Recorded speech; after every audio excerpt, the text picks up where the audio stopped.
Bien-aimé, shalom dans le nom de Jésus-Christ.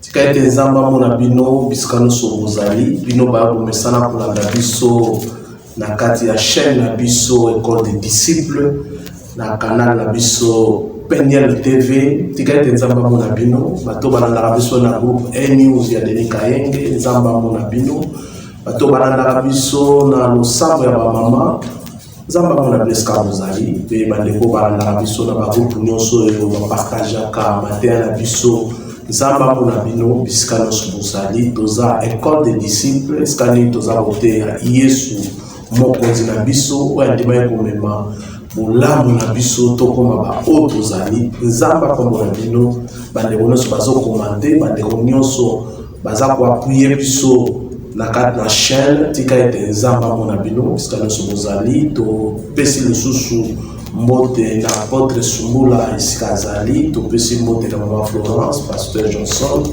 pasteur Emile, pasteur Yave, pasteur Carlos, pasteur Marquis, mama nyonso pasteur topesi bino shalom nzambe amona bino bana Peniel nzamba mona bino bana grâce divine nzamba mona bino bana Kana bana ya Carmel bana ya l'église na biso nyonso na kati na ligue kolo apambola bino na bolingo na ye na kombo na Yesu Masia yango tokota bien aimé dans le Seigneur na sous-terme na biso ya lelo comme ba disciple parce que tobaki esengeli mutu akoma na stature parfaite ya Yesu Masia akoma un homme fait esengeli azala enseigner na liloba na Nzambe liloba na Nzambe lezo changer ba vie ya bato yango tokota tobondeli Nzambe wapesi biso mokona lelo pona kuyekola maloba na Nzambe kolo topamboli yo bolamu eleki ebele moye totanga ngo eza te todedie moma oyo tosexhortaka tanke bana na yo tozala na communion parfaite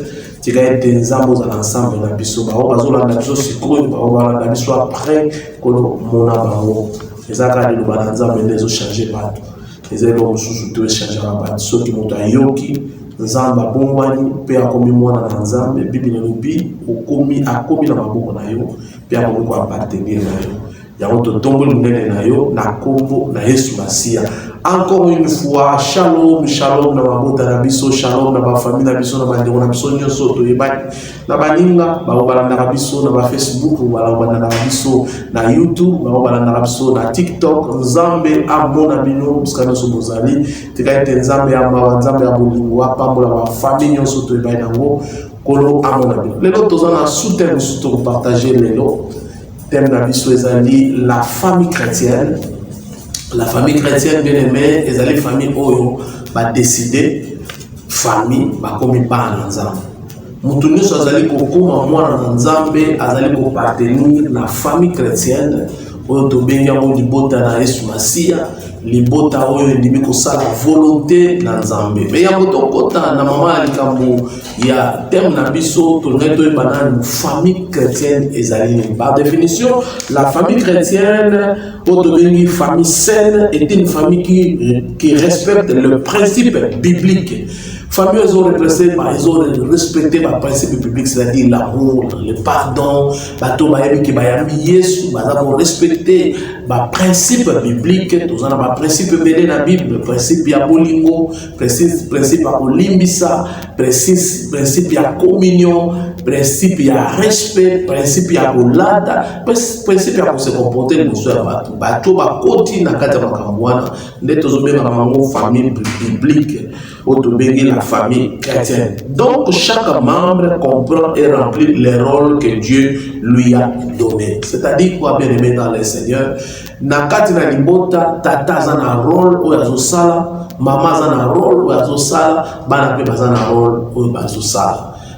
Dans la famille chrétienne, dans l'église, pasteur azana rôle azosala, mondimi bazana rôle azosala. Yango ensemble wana nyonso nde tozobena yango famille chrétienne bien aimée tozalaki bato tozalaki mosika na Nzambe eloko ezomema biso tokoma pembe na Nzambe eloko ezomema biso topusana pembe na Nzambe eza kaka na koyamba Yesu Masia lokola mokonzi mpe mobikisi nde ezokombisa biso bana na Nzambe oyo tozali korespecte baprincipe peut que ça volonté mutu na mutasa la likambo nzamba ebisie na katikati na libota.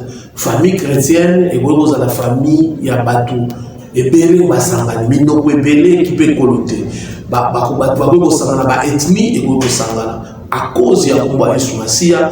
Moi sina mobali ba ko sangana à cause ya Yesu Masia. Ba mboka mususu na kombo na Yesu basangani ba bito sangani to kobi libota moko ya ngone to lobi ezali famille chrétienne et ça pour respecter ba principe biblique peut ezali pour remplir le rôle ya mutu na mutu kati na libota. Définition de lobi, il a été créé par Dieu comme une bénédiction pour l'homme et l'homme est appelé à les gérer. C'est-à-dire, dans la famille chrétienne, nous avons une responsabilité. Famille chrétienne comme l'Ibota, nous avons une responsabilité. Nous avons une bénédiction dans le monde. Tata pour gérer la famille. Bien aimé, nous allons rendre compte de la famille où nous avons fait ce bisou. En tant que papa, quel est ton rôle? Est-ce que vous allez assumer le rôle? Sur Ephésiens chapitre 5, tu vas comprendre que Zamba pesi mutu na mutu rôle oya koki ko assumer. Papa, il faut aller à maman, aller à bana nae. Maman, il faut respecter papa. Bana c'est le bateau ça va boti na bango. Pour être pas pambo la mabaza na mula ebele na mukini. Ça ce sont des principes oyo Zamba zo pesa. Libota pour être baïba pour gérer. Papa, il faut donc un parent chrétien, il doit savoir apprendre, faire apprendre à connaître ses enfants, zela ensemble. Bana faut baïba pour sambe la partie yanda. Bana faut baïba pour tant la Bible à partir yanda. Papa zaka kapona kolesa baona nzoto te na za pepe muto fois la sabon makambo ezali spirituel o bana basengeli bayeba na kati na libota. Donc la famille chrétienne bien aimée ezali famille oyo basangani pona lokuna nzambe pe pour la volonté na nzambe. Voilà pourquoi tout autre une définition sous troisième définition, la toute première caractéristique d'une famille chrétienne bien aimée est évident que tous ses membres sont des chrétiens et ont une véritable relation avec Jésus-Christ, leur Sauveur et Seigneur.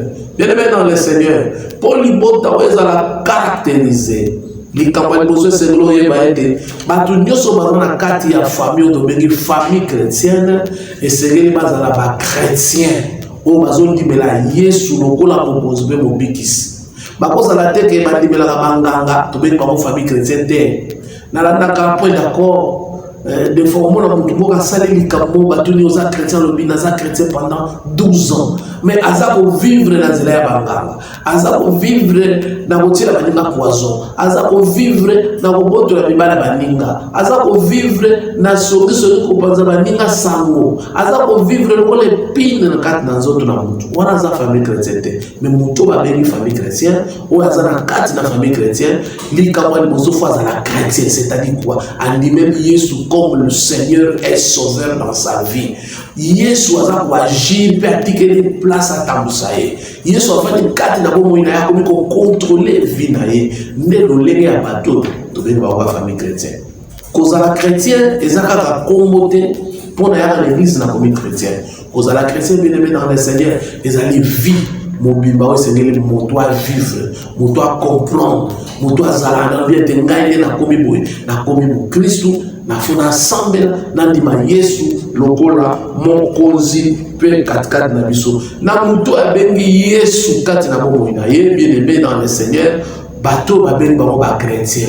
Alors le lenge ya bateau na to bango bienvenue dans la famille chrétienne. Yo muto ya Yesu yo muto tikele Yesu sika kota lokola mukanda ya Apocalypse chapitre 3 verset 22 je suis à la porte et je frappe. Si quelqu'un attend ma vie, j'entrerai. Bien aimé dans le Seigneur, Yesu aza muto ba mara mutu te. Ba mema ba verset na mutu. Mais Yesu ba mema na motema. Akota kaza mutu.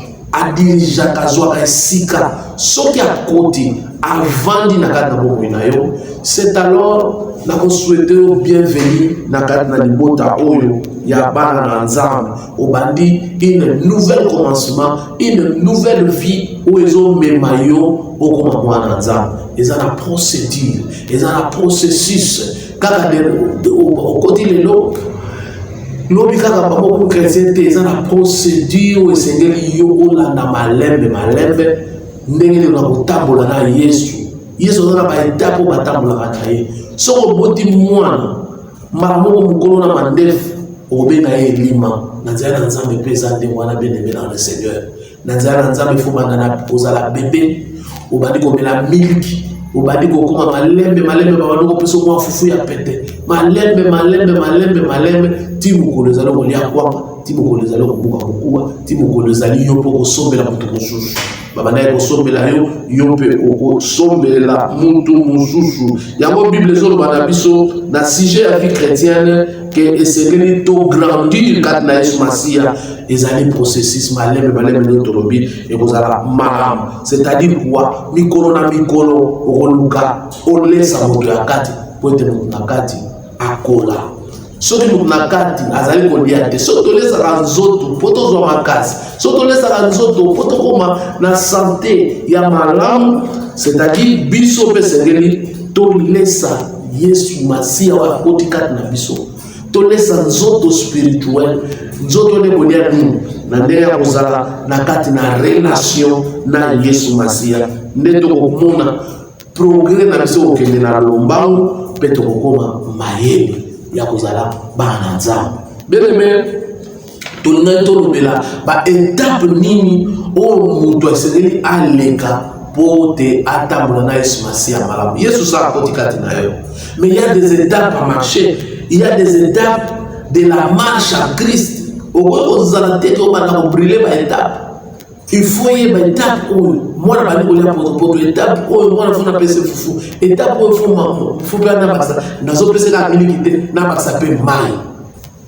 Étape à l'ébosso pour vous tailler par le table dans Yesu Masia. Bible les autres dans biso. Et c'est oye madame Yesu Masia azali nani na kati na bongo na yo. Connaître Christ comme ton sauveur. Azamu to fona ye kolaye. So na ye koliete na osala ba rebelle. Il faut comprendre, attends-moi sur le global. So oye bi babitidi na yete. Oya ko conjuguer verbe si je savais de na bala diote. Si je savais, mais la kutana na yote. Et c'est Yesu toye bye. Manukana na Jean chapitre 17 verset 3. Yesu yemo azoba. Oh la vie éternelle, c'est qu'ils te connaissent. Premièrement, Nzambe. Oye bana Nzambe. Ta oye yebi Nzambe. Aujourd'hui la vie éternelle. Nous avons la vie éternelle. Plateforme Zoamo. Bazaka bato bazana la famille chrétienne. Bato balongona ba famille à Paul. Bato balongona ba famille à Jean. Bato balongona ba famille à Diakalizila. Bato balongona ba famille oya makila mabe. Bato balongona ba famille à Mampasi Maman Kiadi. Bato nyonso na balongwe bandimi Yesu lokola ko konsepe mo bikisi. Ba changer identité. Ba beni bango des chrétiens. Ce sont ces gens-là. Ils doivent premièrement connaître les Seigneur. Si on connaît le Seigneur, on na Nzambe oyo. Et Seigneur Salamine, parlez avec Dieu tous les jours à travers la prière. Oye biye na kotanga Bible. Oye biye na kati na liloba na Nzambe. Obandi ko ye kolaye, mais Seigneur ba kosolola naye. Obana kosolola nini? Yo monaka te Bible lobi na mukanda na Jean chapitre 4 verset 24 et lobi Dieu est esprit, ce qu'il invoque doit l'évoquer en esprit et en vérité. Ça dit dans la prière donc on sala en relation yo na Nzambe, on sala relation na mukolo libota. Moi mobali so ngani mobali fa kutana na famille wana sala na liboso relation na masono nzoka lisolo na biso to betaka biso ma Nzambe biso ba oto koti na kati na famille chrétienne to betaka lisolo kaka na nzela ya losambo. C'est la possibilité biso sekreto so na Nzambe ezali na kati na mabondeli. C'est dans la prière, à travers la prière ndena kusolo na Nzambe na ko tuna question na ko exposer ba problème na ngai na ko ki ko sala ba demande na ngai na ko ki ko rédiger ba problème na ngai à travers ma famille na et ça Nzambe, mais seulement dans la prière. La prière de osala biso to comprendre pour ça la biso Nzambe ba pour ça la biso to solo la ngai. Le seul canal au biso to ko so na Nzambe c'est la prière. Troisième étape où on est dans Christ bien-aimé dans les Seigneurs, on permettre Dieu à contrôler vie na yo mobimba. Cela veut dire on y met à commencer d'ailleurs, mais il faut que tu le laisses le temps, la place aussi pour contrôler votre vie en vous soumettant à sa volonté. Non seulement on dit qu'à contrôler vie, mais il faut aussi se soumettre bien aimé à sa volonté. Batebele bayambi Yesu comme Seigneur. Batebele balobi Yesu toyambi comme Sauveur, mais pas comme le Seigneur. Voilà pourquoi tu viens dans l'église. Oyo ape maloba nzambe, opesaka mabonza, osaka pe badon, mais tu n'as jamais laissé Yesu azala Seigneur. Quand tu le reçois comme Seigneur, beaucoup de gens ne comprennent pas. Pour bien qu'il faut les recevoir comme Sauveur. Mais quand tu les reçois comme Seigneur, il faut se soumettre à sa volonté. Donc on a à se soumettre à la volonté à moi. Alors les enfants de Dieu, ils vont faire sa volonté et se soumettre, bien aimé. Laisse Christ contrôler ta vie. Il y a des marches. Petit à petit, on dit que Christ a contrôlé la vie. On dit que Christ a appelé ça le bon. Autant ensemble, il faut faire sa volonté, bien aimé. On dit qu'il a contrôlé la vie, a dominé. On l'a quitté à commandement. On lui dit Seigneur, me voici. Ngai otambu sangai. Nazara mutu ya boye. Na obokate ngai moko. Makambo na sala kango. Malamso ezala na sa kanda. Christ dirige ma vie. Prends le contrôle. Bien aimé, azan ko la chauffeur ou asala accidenté. So azan na volant. Assurance ezali. Akokomisa on a lien très sûr. Akokomisa on a destination sans accident parce que c'est lui qui est au contrôle, bien aimé. Mais si on est au contrôle, voilà pourquoi nous faisons des erreurs. Voilà pourquoi tout ça là parce que nous voulons être dans le contrôle de Christ azala Seigneur maintenant bien azala sauver atira la na ikulusu na nzele kulusu dabiksakinga mais pour nous contrôler vie ngabo na contrôler vie. Étape 5e étape bien aimé dans le Seigneur, il faut rechercher la communion avec d'autres croyants dans une église où Christ est prêché, bien aimé. Mon Christ dans la famille, nous parlons de la famille chrétienne, bien aimé. Mon Christ singleton mais je suis un chrétien. Chrétiens ensemble. C'est l'ensemble, c'est une famille. La définition de la famille, ils ont composé na papa, ils ont composé na maman, ils ont composé na bana. On ne peut pas parler de la famille, on parle de famille, bien aimé. Il faut chercher la communion fraternelle entre frères. Il faut mais au contraire, c'est dans la famille chrétienne. Et là où il y a des maîtres, il y a des assassins, il y a des escamato bazo boto la mibali abatu, des escamato bazo conseil bato makamwana, des escamato bazo tchela baninga ba poison, des escamato kaka wana na kati na famille chrétienne. Il y a toute une confusion générale où ils allaient se placer devant l'église de Dieu. Bien aimé, la communion, il faut donner la communion, l'amour fraternel entre frères et sœurs dans le Seigneur. Il faut donner parce que Christ nous a aimés le premier. Il nous a aimés en donnant sa vie dans l'église. Et c'est l'église pour faire le bien, premièrement de frères dans le Seigneur. Mais nous avons cet amour, c'est alors les gens vont comprendre que nous sommes les disciples de Christ. Ce qui a amour entre les athées. C'est-à-dire, différence des athées dans ma païen, différence des athées dans ma tombe à la kiss. Ce que tu bateau avec la cigarette, à Obama, des fois dans la tuberculose, à tirer les pas mais. C'est-à-dire, Bisso, nous démontrer ce niveau d'amour entre Bisso et Bisso. Donc, nous devons rechercher la communion avec d'autres croyants. Tous à la croyants. Bisso, nous devons libérer sur ma signe. Comment on peut faire ça? Mais nous autres, c'est le corps du Christ. Nous ne pouvons pas suivre les dénominations. les appellations et au Kabulabiso. Bamsous Bazaya, Bamsous Bazaya, Bamsous Bademina prophète tel, nous, prophète, nous tous, au domaine de la famille chrétienne, il n'y a qu'une seule personne qui a donné sa vie. Sixième point ou étape où le Seigneur a marché dans Christ, bien aimé dans le Seigneur.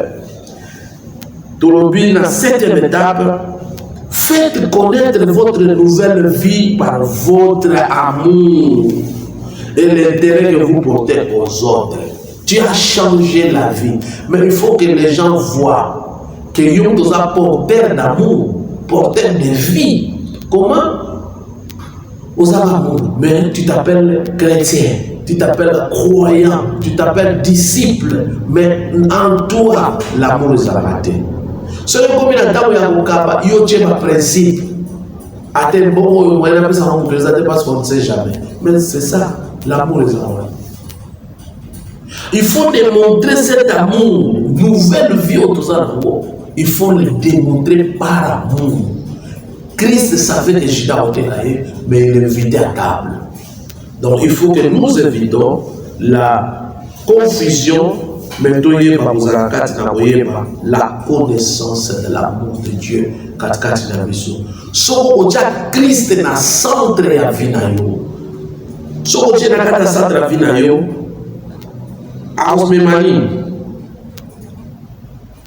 Comme la soumission à Christ est centre à vie. Dans le chapitre 2, verset 20 de l'Obi, Paul Azoloba, j'ai été crucifié avec Christ. Et si je vis, ce n'est plus moi qui vis, c'est Christ qui vit en moi. Si je vis maintenant dans la chair, je vis dans la foi au Fils de Dieu qui m'a aimé et qui s'est livré lui-même pour moi. Donc, Paul démontre que Christ est au centre de sa vie. Il doit être une personne qui doit se soumettre à Christ. Si je vis, ce n'est pas moi. Tout ce que je fais, je le fais à cause de Christ. Parce qu'auparavant, Paul a dit c'est à cause de Christ. Pourquoi? Lui-même il dit Christ a souffert, n'a crucifié, donc n'a sous la volonté. Je me suis soumis à lui afin que Nasara Oye aligné. C'est tellement important. Christ est au centre de ta vie, bien-aimé. Quand tu mets Christ au centre de ta vie, on comprend qu'il y aura la réussite, il y aura la soumission, il y aura la silence, parce que c'est lui qui est au centre de la vie. Notre centre de la vie, c'est notre cœur. Christ est fort dans la avant à gérer ma candoso, yenda utamu sabiso, pe yenda tambe la biso kimia, yenda tambe la biso la joie, yenda tambe la biso sécurité, yenda tambe la biso bénédiction, tanwa ko vanda katikati na biso.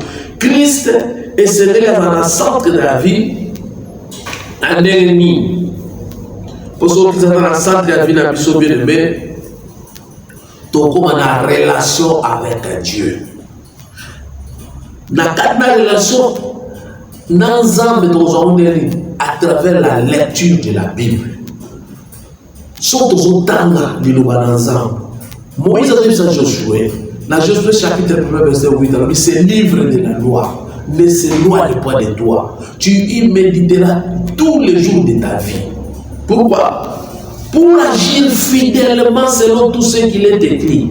Car c'est alors que tu auras du succès dans tes entreprises. C'est alors que tu réussiras. Voilà. Pour créer cette relation bien-aimée, lis la parole de Dieu. Au monde de la place, vous avez dans la zone, vous avez dans parité, vous avez dans mais à travers sa parole, à travers la lecture de la parole, c'est alors, bien-aimé dans le Seigneur, au comme à un niveau, il y a pour Christ dans la tente pour réussir. La parole de Dieu, bien-aimé, ce ne sont pas des versets mais la parole de Dieu, on le porte dans les cœurs. C'est une personne. Au commencement était la parole. La parole était avec Dieu. Et la parole se fait chair. Bien-aimé, on la porte. Le mot là, Apocalypse 3, 22, je suis à la porte. Bien-aimé dans le Seigneur. Nous devons lire, faire la lecture de la Bible, comprendre sa volonté. En lisant la parole de Dieu, c'est alors que nous allons comprendre la volonté de Dieu. En lisant la parole de Dieu, c'est alors que nous allons comprendre les promesses. En lisant la parole de Dieu, c'est alors que nous aurions l'assurance de sa parole. Mais si nous avons l'assurance de sa parole, c'est alors que nous avons il vient bientôt à la. Mais dans sa parole, nous allons comprendre des secrets. Des fois,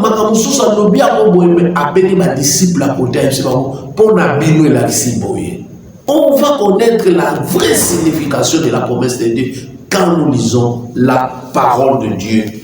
Non seulement, bien aimé, pour tisser la relation avec Nanzambe, il faut faire la lecture de la parole de Dieu, mais accompagné par la prière. Nous devons accompagner cette relation par la prière. La prière, bien aimé, comme on avait dit bien avant, la prière, c'est la clé, c'est la porte, c'est le téléphone vers où nous allons pour l'instrument que nous avons pour bien parler à Dieu, ce n'est que la prière. Philippiens chapitre 4, verset 6 à 7 dit ceci: ne vous inquiétez de rien, mais en toutes choses faites connaître vos besoins à Dieu par des prières et des supplications avec des actions de grâce. Et la paix de Dieu qui surpasse toute intelligence gardera vos cœurs et vos pensées en Jésus-Christ. Bien aimé dans le Seigneur, voilà, nous allons tout ce plan. Sans tous un problème, des difficultés, tous un incident à soya au Bible, tous un situation à blocage. Philippiens au conseil, nous avons tous s'inquiéter derrière les problèmes on a sur le moment on a yebisa monza, nanzela dit na téléphone. Téléphone c'est la prière. À partir de la prière, toi tu vas dire: Seigneur, cette vie je ne le veux pas, cette forme de vivre je ne veux pas, cette façon d'agir je ne veux pas. C'est à partir de la prière que nous devons faire connaître nos besoins, nos difficultés, nos suggestions, nos problèmes. Et pas à Zambé. Pour être tout ça, Nzamba au Saladim, Nanzela na Yesu, il y a un bon babiso bien aimé dans le Seigneur.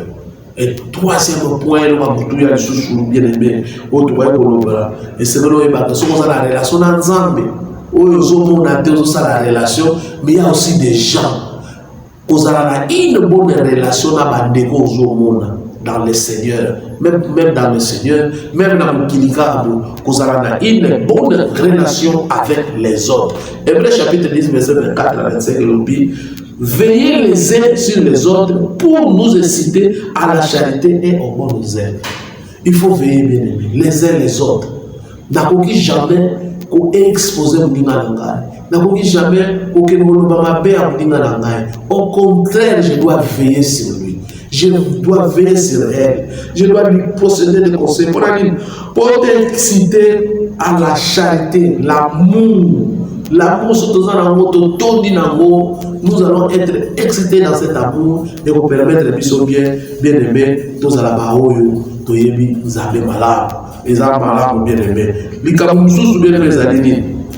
Il faut tout la communion avec les moyens dans l'église, l'ensemble, l'amour, dans cette église, tous à la baoyo. Sinon, c'est tous à la communion.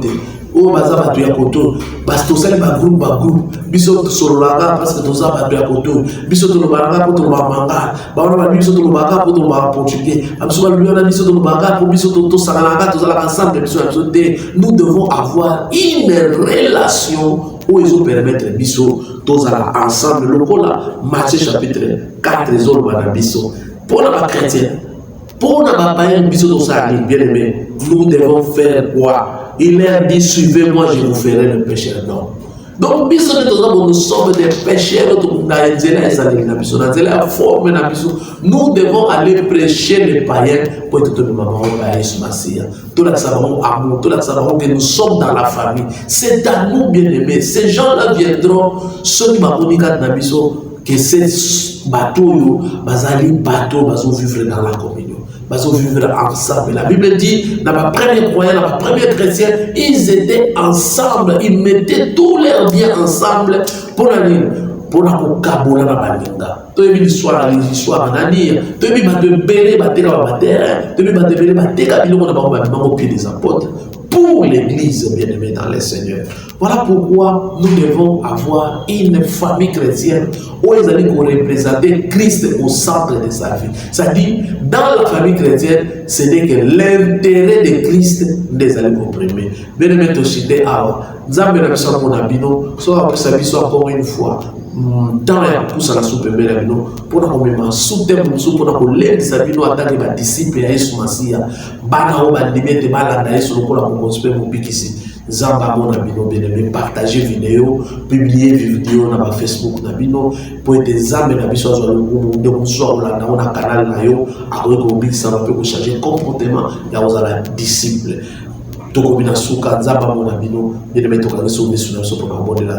Seigneur, merci. Sur opportunité et en même temps sur thème pour nous parler la ligne aux malades. Tika ete bato ba Holanda biso ba biso ba Holanda Zambé bona ba biskala somazali. Et de tous à une grande famille na Kongo na Yesu Masia.